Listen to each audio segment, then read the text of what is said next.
Magandang hapon po at maulan pa rin ang weekend mga kapuso, may disgrasya pa sa Valenzuela. Isa ang sugatan sa pagguho ng ilang bahay roon matapos lumambot ang lupa dahil sa mga pagulan. At nakatutok live si Dano Tingkungko. Dano. Pia Ivan, gumuho nga ang ilang bahay dito sa Barangay Mapulang Lupa at Barangay Ugong sa Valenzuela City. Ayon sa mga opisyal ng barangay ay nangyari daw ito pasado alas 9 kaninang umaga. Isa ang nasugatan ayon sa Bureau of Fire Protection NCR.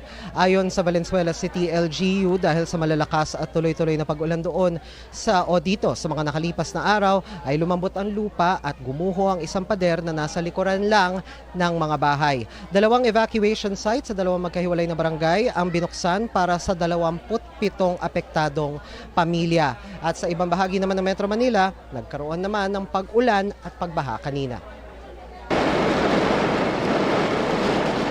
Malakas na buhos at minsang pabugso-bugsong ulan ang naranasan kaninang umaga sa maraming bahagi ng Maynila. Sa bahaging ito ng Osmeña Highway, animoy sumasayaw pa ang buhos ng malakas na ulan dahil sa malakas na hangin. Halos mag-zero visibility sa ilang kalsada dahil sa malakas at pabugso-bugsong ulan hanggang katanghalian. May naipong tubig na hanggang gutter pero mabilis ding humupa sa panulukan ng Taft at Padre Faura, gayon din sa Roas Boulevard Service Road sa bahagi ng Arsalas.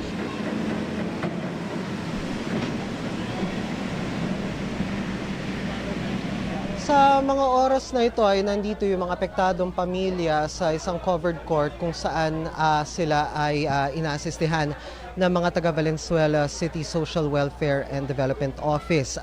Kasalukuyang kinakausap yung ilan sa mga pamilya na hindi tutuloy sa mga evacuation center at tutuloy sa halip sa kanilang mga kamag-anak. Samantala, weather watch naman tayo. Sa ngayon, sa kabutihang palad ay hindi naman umuulan bagamat maulap pa rin ang kalangitan. Balik sa inyo. Ingat at maraming salamat, Dano Tingkungko.